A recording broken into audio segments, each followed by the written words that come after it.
Hello students, aim for A plus channel में आप सभी का स्वागत है। आज मैं स्टार्ट करने जा रहा हूं क्लास 12th मैथ्स की एक सीरीज। आज होने वाला है लेक्चर 1।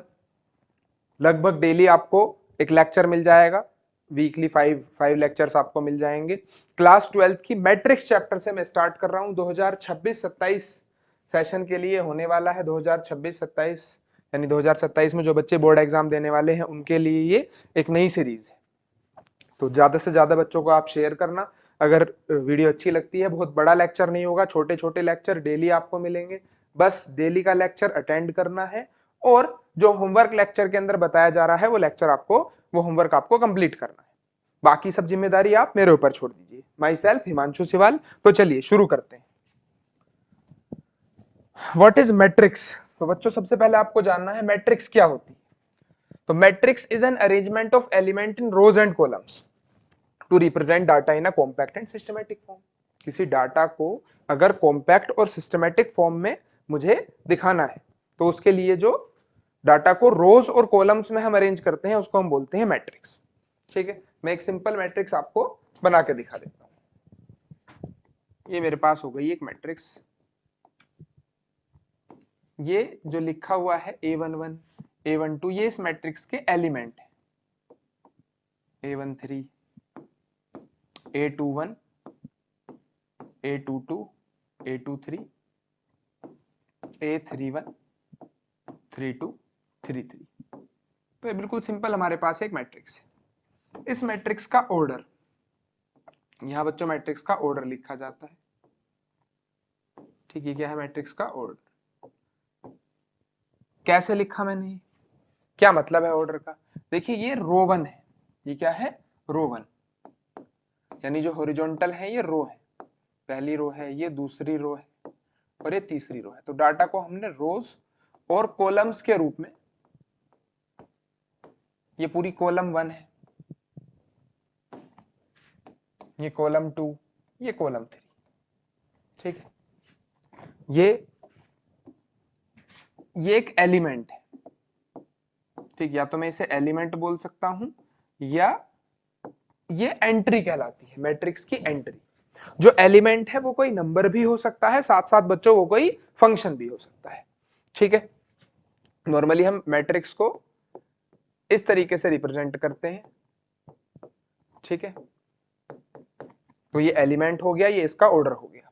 तो फिलहाल इस एलिमेंट के नीचे लिखा है 31, यानी कि ये एलिमेंट की पोजीशन को दिखा रहा है। तीसरी रो के पहले कॉलम पर ये एलिमेंट है। ये एलिमेंट पे लिखा है 23, तो ये दूसरी रो के तीसरे कॉलम पर, A23 दूसरी रो के तीसरे कॉलम पर ये एलिमेंट है।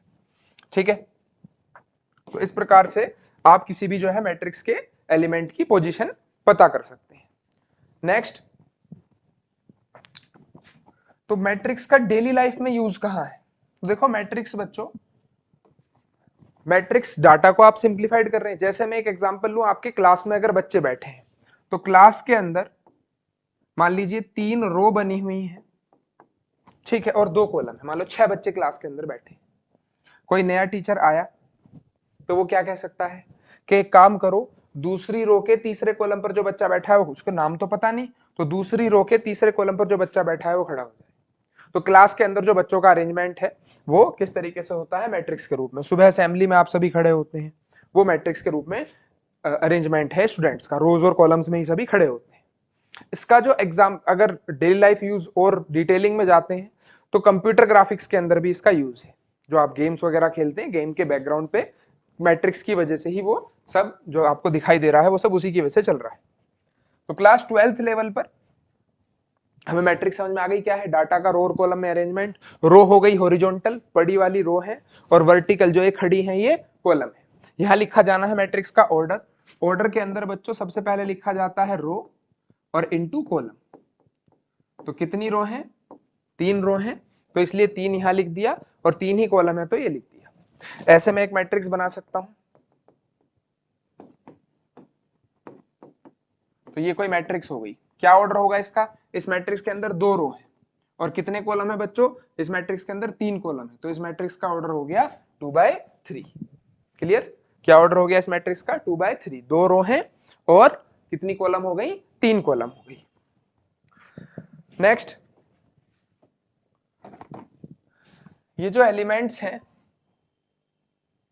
ये वाले, ये एलिमेंट कुछ खास आपको चमक रहे होंगे।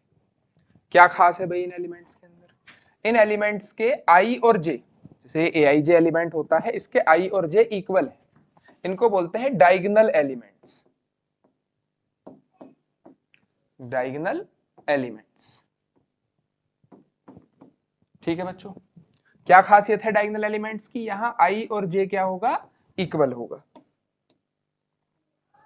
इसके अलावा जो बच गए ये नॉन डायगोनल एलिमेंट है, ये 3 एलिमेंट है, अपर ट्रायंगुलर एलिमेंट्स बोल सकते हो, ठीक है। इनके अंदर आई स्मॉलर देन जे, कैसे हैं? Non diagonal.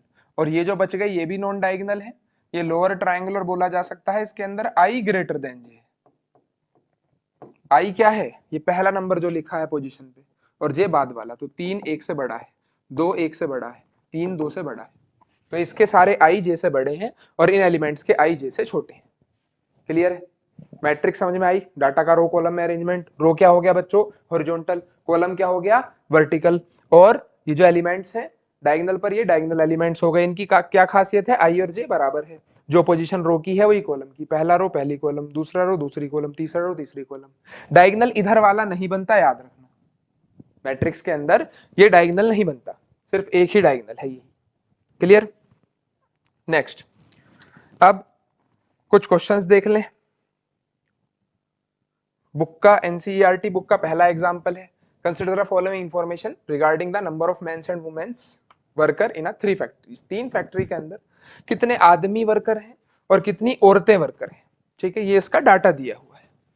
Represent the above information in the form of 3/2 matrix.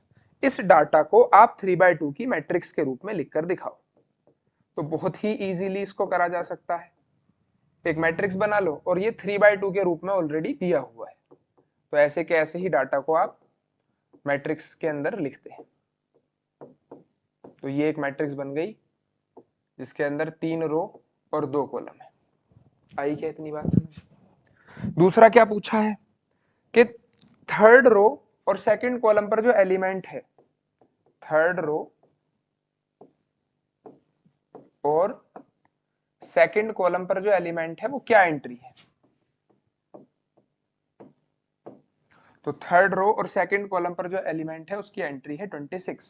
क्या दिखा रहा है ये दिखा रहा है कि 26 वुमेन्स वर्क करती हैं थर्ड फैक्ट्री के अंदर। 26 वुमेन्स वर्क करती हैं थर्ड फैक्ट्री के अंदर। क्लियर बच्चों? सिंपल सा क्वेश्चन था। अभी क्या है, एक मैट्रिक्स के अंदर, अगला एग्जांपल है ये बुक का, एक मैट्रिक्स के अंदर टोटल 8 एलिमेंट हैं, तो बताना है क्या पॉसिबल ऑर्डर इसका हो सकता है। तो देखिए, अगर बात करें जाए ऑर्डर की, तो जब ऑर्डर 3/3 है तो इसके अंदर कितने एलिमेंट्स हैं? 9। आप जब ऑर्डर की मल्टीप्लाई कर दोगे तो नंबर ऑफ एलिमेंट, यहाँ ऑर्डर 2/3 है तो कितने एलिमेंट्स हैं? 6। ठीक है, 2 रो हैं और 3 कॉलम है, तो कितने एलिमेंट हो गए? 6 एलिमेंट हो गए बच्चों।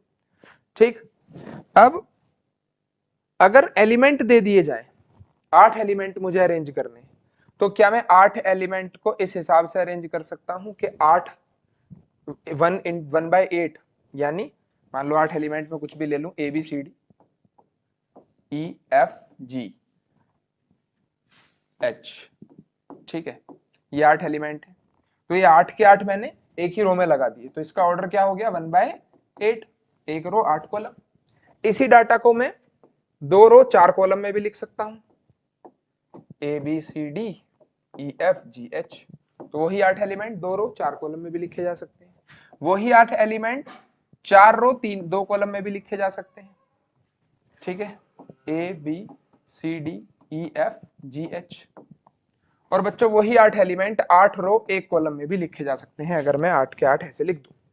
तो ये पूछ रहा है पॉसिबल ऑर्डर्स बताओ। तो अगर किसी मैट्रिक्स के अंदर 8 एलिमेंट्स हैं तो उसके 4 पॉसिबल ऑर्डर बन सकते हैं, 1/8, 2/4, 4/2, 8/1। यानी इसके अंदर 1 रो 8 कॉलम, यहाँ 2 रो 4 कॉलम, यहाँ 4 रो 2 कॉलम, 8 रो 1 कॉलम। क्या इतनी बात समझ में आ रही है?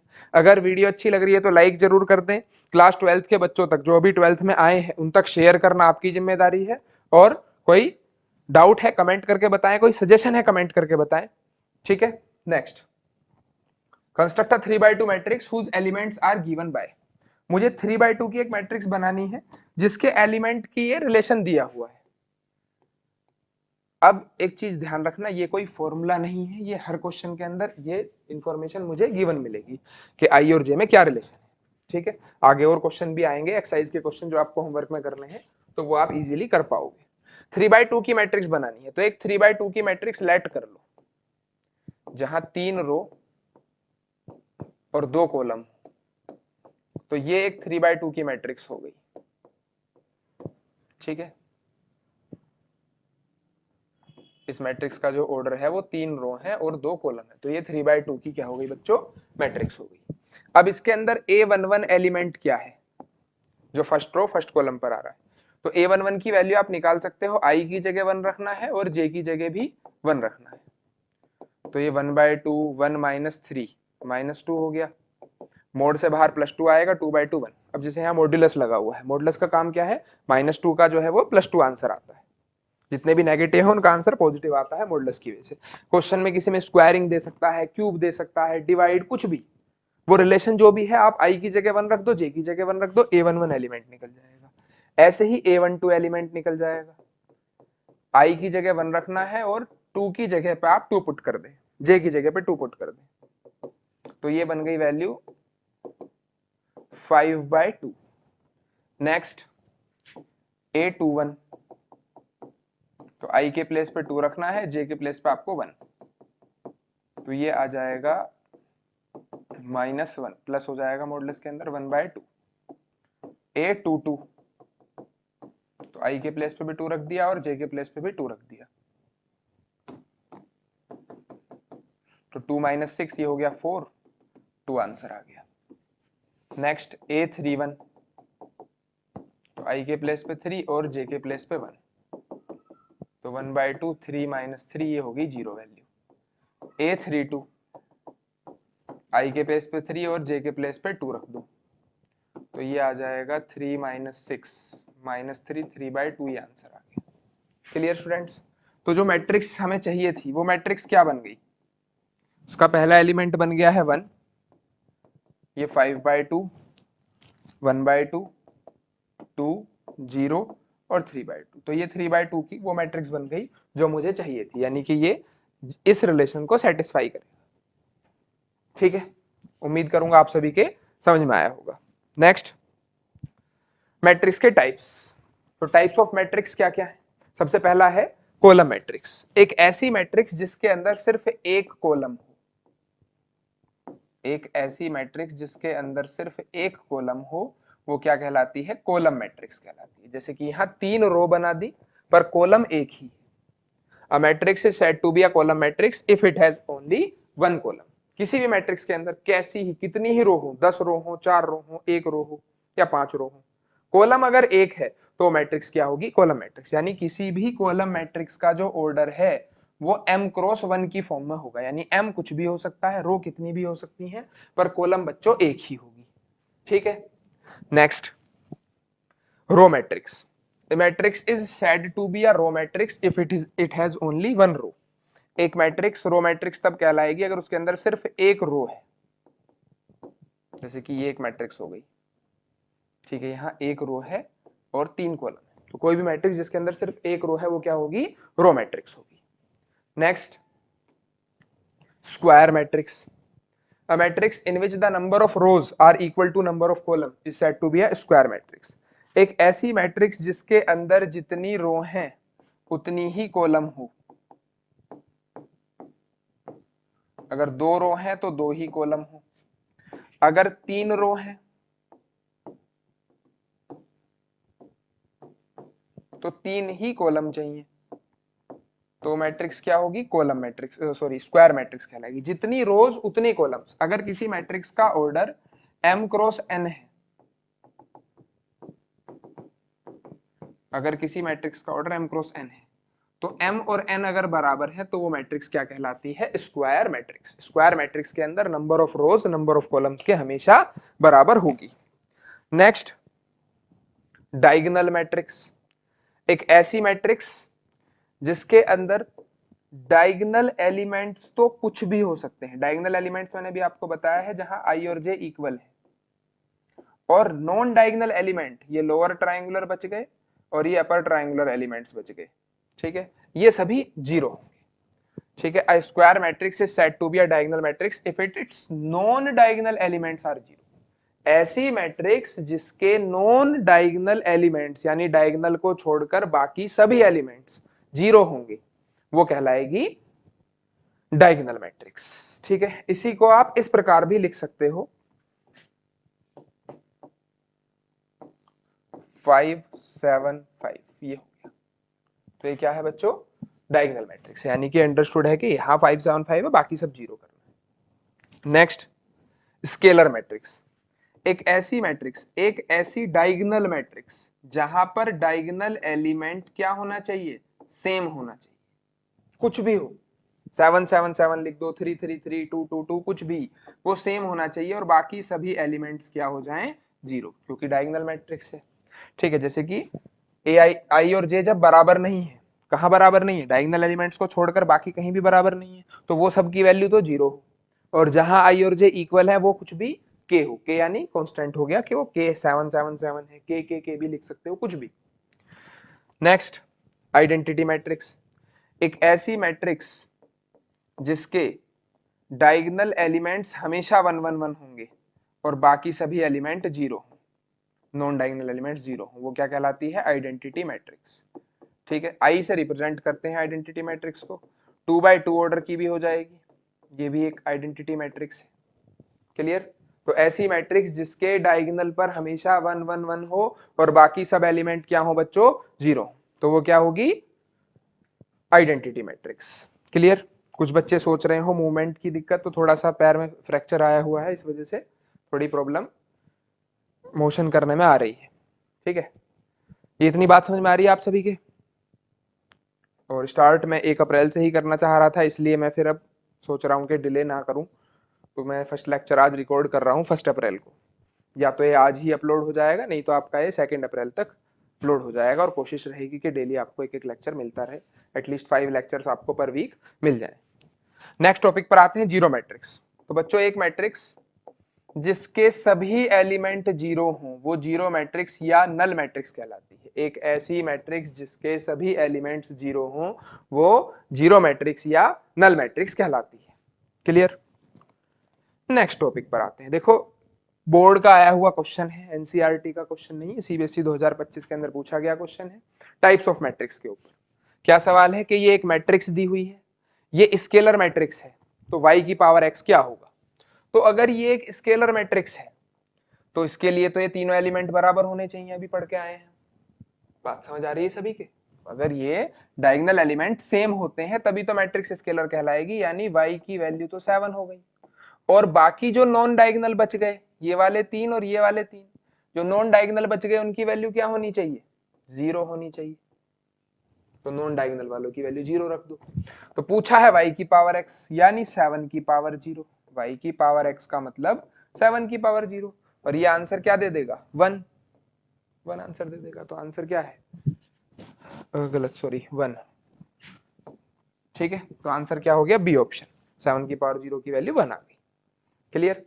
देखो अगर आप ट्रस्ट कर रहे हो M for A plus channel पर, सिवाल क्लासेस हमारी कोचिंग है, सिवाल क्लासेस के नाम से दूसरा चैनल भी है जहां बीएससी का कुछ कंटेंट अपलोड किया जाता है, तो अगर आप ट्रस्ट करते हैं, पूरा बोर्ड की कोई टेंशन आपको लेने की जरूरत नहीं है। 2027 के अंदर जो बेस्ट से बेस्ट रिजल्ट होगा वो बच्चे दे रहे होंगे जो ये लेक्चर देख रहे हैं। डेली लेक्चर देखना है, डेली क्लास लेनी है, होमवर्क करना है, बीच में लाइव क्लासेस भी होंगी हर चैप्टर के बाद या हर वीकेंड पे, देखते हैं जैसे भी अरेंजमेंट होगा, लाइव क्लासेस भी होंगी। बाकी जूम मीटिंग पे अगर आप पढ़ना चाहते हो तो जूम मीटिंग पे भी पढ़ाया जाएगा, जैसा भी है, बस आप जुड़ो, ज्यादा से ज्यादा बच्चों को साथ जोड़ो, ठीक है। एक बहुत, देखो जहां लाखों बच्चे पढ़ रहे हैं वहां आप अपना कमेंट में डाउट नहीं पूछ सकते, हर बच्चे पर एक प्रॉपर जो ध्यान दिया जाना चाहिए वो ध्यान नहीं दिया जा सकता, तो काफी सारे एडवांटेजेस हैं कि आप एक ग्रो होते हुए चैनल के साथ जुड़ते हैं अगर, तो आपके ऊपर बिल्कुल पूरी पूरी अटेंशन, हर कमेंट का रिप्लाई किया जाएगा। जैसे आज ये लेक्चर अपलोड हो रहा है तो कल तक या परसों तक या और 4-5 दिन तक जितने भी कमेंट आएंगे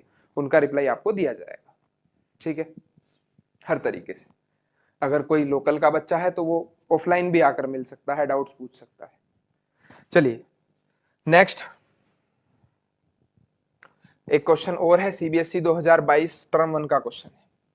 एक मैट्रिक्स है ए आई जे 3/3 की, जो कि डिफाइन करी गई है। ये इसके लिए एक रिलेशन दे दिया, बताना है कितने एलिमेंट हैं जो 5 से ज्यादा होंगे। The number of element in A which are more than 5। तो ए पूरी मैट्रिक्स ही बना ली जाए, सबसे आसान तरीका तो यही है, एक ए मैट्रिक्स बना लो।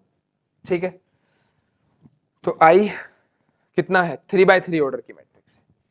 तो 3/3 ऑर्डर की मैट्रिक्स है, तो अगर मैं 1 1 अगर डायगोनल एलिमेंट्स की बात करोगे तो वहां 5 ही आना है। आई और जे जब इक्वल है, आई और जे इक्वल है A11 A22 A33, तो वो सभी एलिमेंट 5 रख दिए। जब आई जे से छोटा है, यहाँ क्या एलिमेंट आता है 1 2, आई जे से छोटा है। ठीक है, यहाँ भी तीनों पोजीशन पे आई जे से छोटा है, मैंने आपको शुरू में ये बात बता दी थी। तो ये रिलेशन चलेगा। तो अगर मैं A12 निकालना चाह रहा हूं तो आई की जगह पे 1 रख दूं और जे की जगह पे 2 रख दूं, तो ये हो गया 3 2 6 और +2 8। नेक्स्ट फिर A13, तो 2 + 9 ये हो गया 11। ठीक है, और A23, तो आई की जगह पे 2 रखोगे 4 और 3 रखोगे तो ये 9, 9 + 4 हो गया आपका 13। ये जो एलिमेंट है, यहाँ आई छोटा है जे से, सॉरी आई बड़ा है जे से। ठीक है, तो ये जो एलिमेंट आएगा ये A21 आएगा। तो आई की प्लेस पे 2 रखो, तो 3 2 6 -2 1 2, तो आंसर हो गया ये 4। नेक्स्ट A31, तो आई के प्लेस पे क्या रख दोगे 3 और जे के प्लेस पे क्या रख दोगे 1 रख दोगे, तो ये आंसर हो जाएगा कितना 7। ये आंसर हो गया 7। नेक्स्ट A32, तो आई के प्लेस पे 3 रखोगे 9 और 2 रखोगे तो 4, तो ये वैल्यू आ गई 5। पूछा क्या गया है, अब ध्यान से देखो कितने एलिमेंट्स हैं जो 5 से बड़े हैं। तो 1 2 3 4, 4 एलिमेंट हैं जो 5 से बड़े हैं, तो ऑप्शन नंबर बी।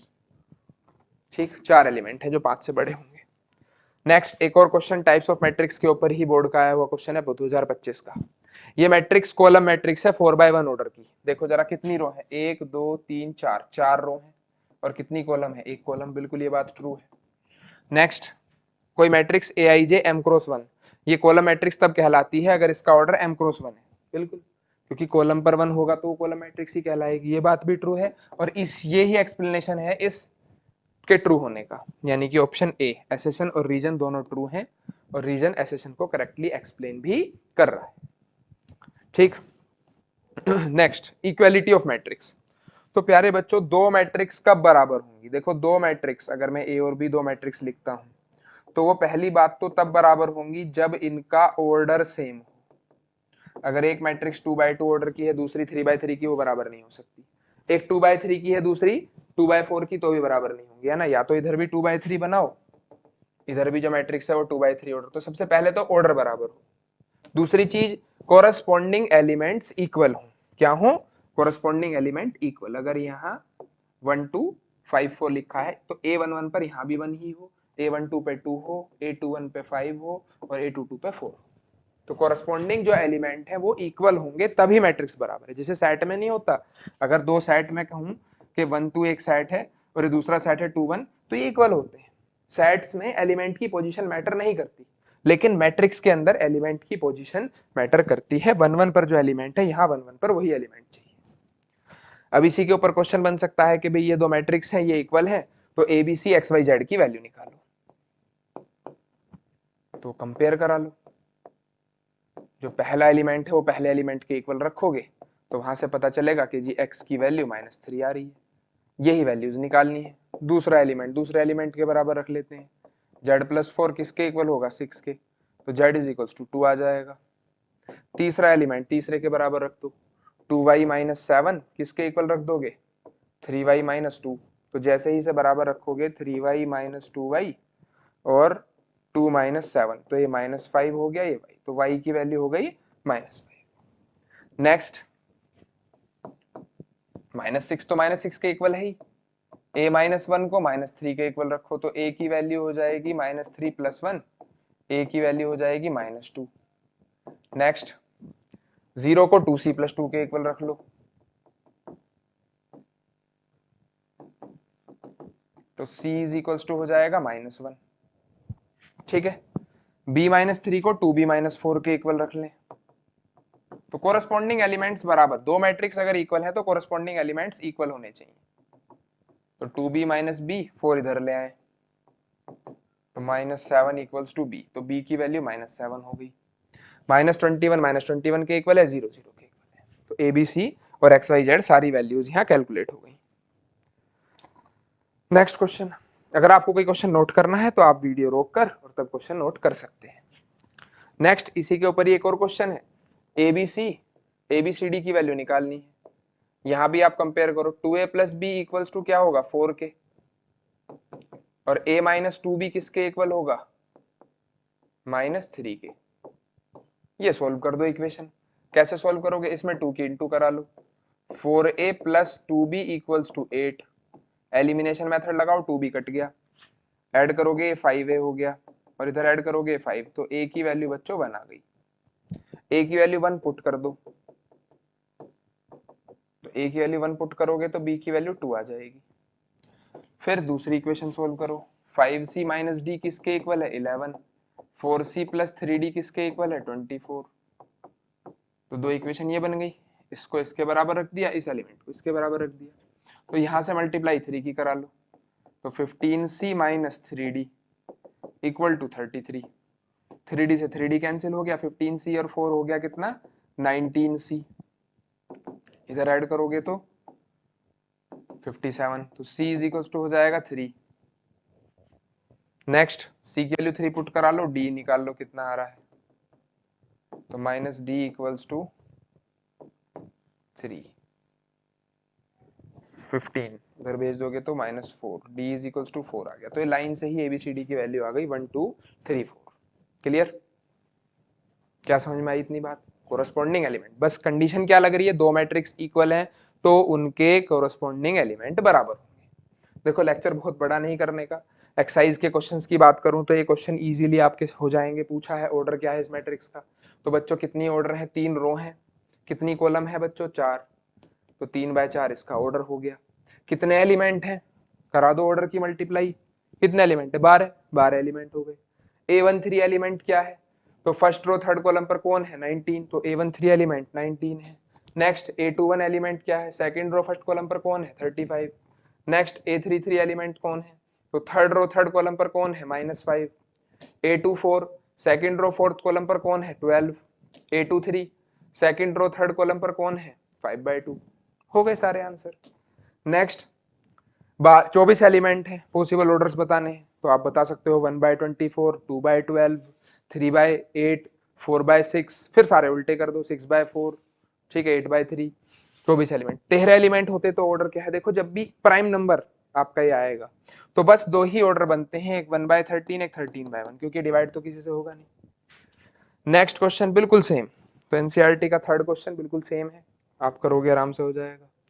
ये 2/2 की मैट्रिक्स बनानी है, रिलेशन दिया हुआ है, 2/2 की मैट्रिक्स में 4 एलिमेंट होंगे, A11, A12, A21, A22, चारों एलिमेंट पुट करो अपने हिसाब से, जो है AIJ पुट कर दो, आंसर निकाल दो। सेम क्वेश्चन नेक्स्ट, 3/4 की मैट्रिक्स बस थोड़ा बड़ा पड़ेगा क्योंकि 12 एलिमेंट निकालने हैं, दो ही पार्ट है। Find the value of XYZ, XYZ की वैल्यू बतानी है, कोरस्पॉन्डिंग एलिमेंट बराबर रख लो, XYZ की वैल्यू आ गई। यहाँ इक्वेशन बनेगी सोल्व करा देना, यहाँ भी इक्वेशन बनेगी सोल्व करा देना, सेम इक्वेशन यहाँ बनेगी सोल्व करा देना। ये पूछा है कि इस मैट्रिक्स है ये स्क्वायर मैट्रिक्स कब होगी, जब नंबर ऑफ रोज और नंबर ऑफ कॉलम्स इक्वल होंगे तब ये स्क्वायर मैट्रिक्स होगी। नेक्स्ट ये पूछा है कि x और y की वैल्यू क्या रखी जाए ताकि ये मैट्रिक्स बराबर हो जाए। देखो ये थोड़ा सा अच्छा क्वेश्चन है, 3x + 7 को अगर 0 के इक्वल रखते हो तो x की वैल्यू -7/3 आ रही है, ठीक है, और y - 2 को 5 के इक्वल रखते हो, यहाँ कोरस्पॉन्डिंग एलिमेंट अगर बराबर रखो तो y की वैल्यू 7 आ रही है। यहां भी अगर कोरस्पॉन्डिंग एलिमेंट बराबर रखते हो तो y की वैल्यू 7 आ रही है, और यहाँ पे अगर कोरस्पॉन्डिंग एलिमेंट इक्वल रखते हैं तो फिर x की वैल्यू -2/3 आ रही है। तो x की दो वैल्यू हो गई। अब मैं इसमें से कौन सा आंसर बताऊंगा, अगर x की ये वैल्यू रखूंगा तो ये वाला एलिमेंट नहीं बराबर बैठने का, और x की वो वैल्यू रखूंगा तो ये वाला बराबर नहीं।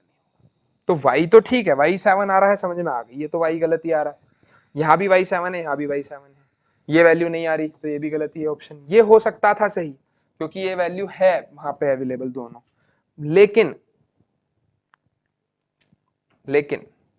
दो वैल्यूज कभी पॉसिबल नहीं होती, तो not possible to find.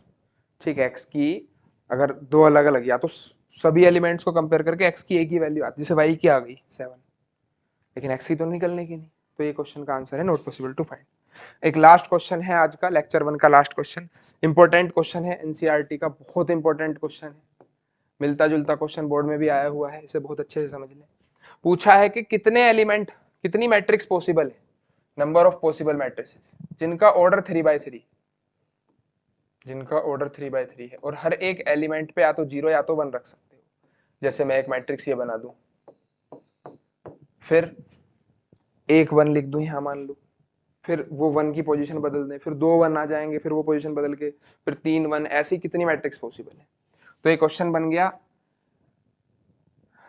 Class 11th permutation combination का। वैकेंट प्लेसेस हमारे पास टोटल 9 है भाई, 9 एलिमेंट रखने की जगह है, और हर एलिमेंट के लिए 0 और 1 दो चॉइस है। तो हर एलिमेंट के लिए कितनी चॉइसेस अवेलेबल है, हर एलिमेंट के लिए दो दो चॉइस अवेलेबल है। तो bye fundamental principle of counting her box के लिए दो चॉइसेस हैं। तो आंसर है 2 की पावर 9, सबकी मल्टीप्लाई कराओगे तो 512, 512, ये आंसर आ गया। शॉर्ट में सीधे सीधे भी निकाला जा सकता है, अगर कोई परमुटेशन कॉम्बिनेशन में नहीं घुसना चाहता तो नंबर ऑफ पॉसिबल मैट्रिसेस का फॉर्मूला आप याद रख लो, एंट्री की पावर एलिमेंट, यानी सीधे सीधे कितनी एंट्रीज है, मैं कितनी चॉइसेस यहाँ रख सकता हूँ, तो दो ही एंट्री है, 0 या 1। हो सकता है क्वेश्चन के अंदर 3 4 भी दे दे, तो जितनी भी दी हो उतनी यहाँ रख दो आप, दो दी है, और पावर एलिमेंट कितने हैं, ऑर्डर की मल्टीप्लाई करा देना, एलिमेंट आ जाएंगे। तो ये 512 आंसर आ गया। ठीक है, तो आज के इस लेक्चर के अंदर इतना ही रखते हैं। आपका होमवर्क है एक्सरसाइज 3.1 कंप्लीट आपको करनी है। ठीक है, और सभी एग्जाम्पल भी अच्छे से कर लेने हैं। कल फिर 3.2 एक्सरसाइज स्टार्ट करी जाएगी, और जो भी इस एक्सरसाइज में डाउट आते हैं वो कमेंट करके मुझे बताएं। उन कमेंट्स को या तो लास्ट के अंदर लाइव क्लास के अंदर, या अगली जो रिकॉर्डेड वीडियो होगी उसके अंदर कवर कर लिया जाएगा। वीडियो देखने के लिए आप सभी का बहुत बहुत धन्यवाद, और बहुत ही अच्छा होगा जितना आप शेयर कर सकें। Thank you.